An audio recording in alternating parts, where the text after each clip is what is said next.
بسم الله الرحمن الرحيم. السلام عليكم ورحمة الله وبركاته. مستر أسامة يحييكم على برنامج ستيب باي ستيب نتعلم اللغة الإنجليزية ببساطة وبسهولة وبيسر.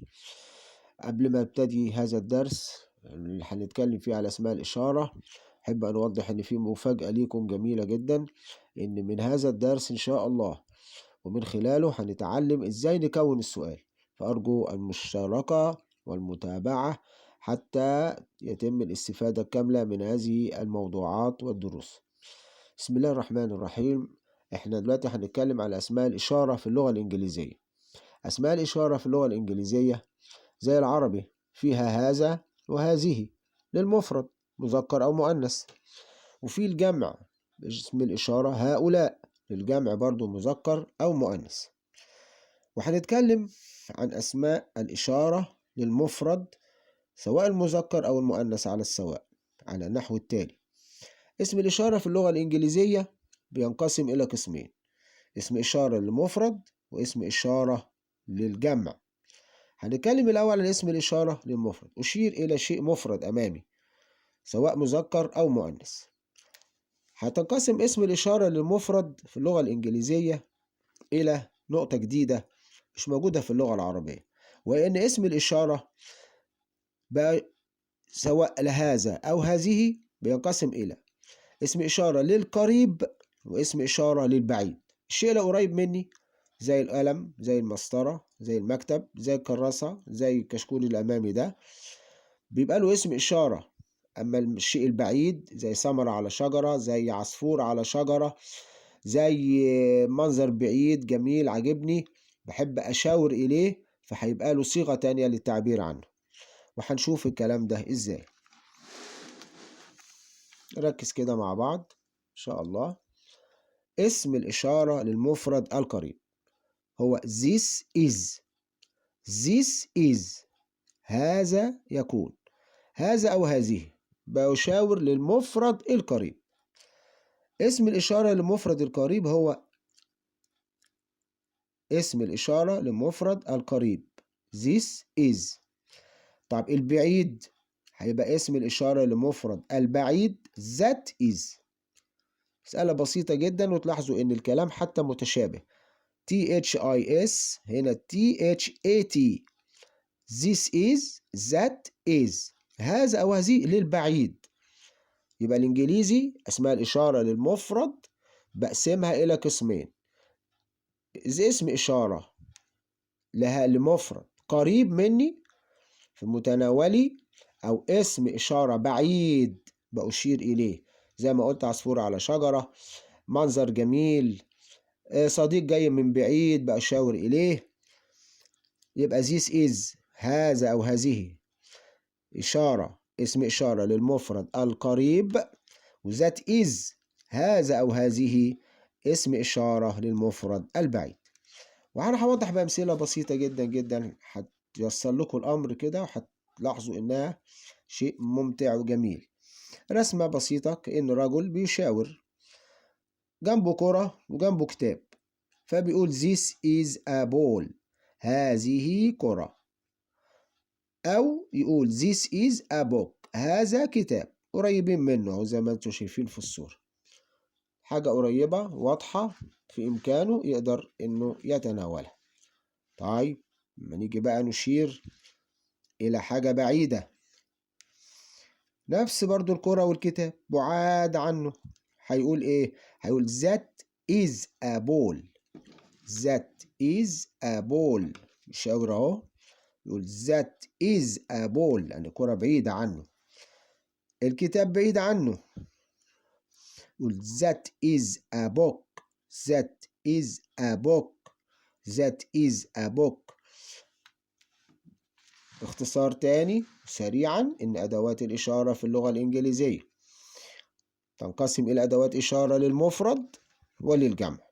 للمفرد يبقى this is و that is. إيه الفرق بينهم؟ إن this is إشارة للمفرد القريب، للمفرد، لأن هيبقى فيه أداة إشارة للجمع، للجمع القريب. that is اسم إشارة للمفرد البعيد، يعني هيبقى فيه أداة إشارة للجمع البعيد اللي هتبقى those are. هنا هيبقى this is، هناك هيبقى these are. هنا that is هيبقى those are، وهنتكلم عنهم إن شاء الله وهنوضحهم بالنسبة لأدوات الإشارة للجمع. اللي بيميز اللغة الإنجليزية إن أداة الإشارة بقسمها إلى اسم إشارة قريب واسم إشارة بعيد، وبنفرق بين القريب والبعيد بالمفرد أو الجمع زي ما أنا موضح أهو دلوقتي. سريعا، والمفاجأة اللي أنا نوهت إليها وهنشرحها وهنكتبها بعد كده، إن this is زي ما هو واضح كده this is a ball. this is a ball زي ما هي باينة كده قدامكم أهي. أقدر أكون منها سؤال: هل هذه كرة؟ هنشرحها، بس دي المفاجأة اللي أنا حبيت أنوه إليها عشان أشوقكم إليها. This is a ball. طب أجاوب أعمل سؤال إزاي؟ هل هذه كرة؟ هل هذا كتاب؟ بمنتهى البساطة إن أنا باخد الفعل المساعد اللي اتكلمنا عنه زمان am و is و are، باخد is وأسأل بيها زي علامة X، وهنشرحها إن شاء الله. وعشان كده بطلب منكم الاستمرار في المشاركة والمشاهدة لأنها سهلة جدا. هقول is this a book؟ is this a ball؟ هل هذا كتاب؟ هل هذه كرة؟ شفتوا تكوين اللغة في تكوين السؤال في اللغة الإنجليزية سهل إزاي؟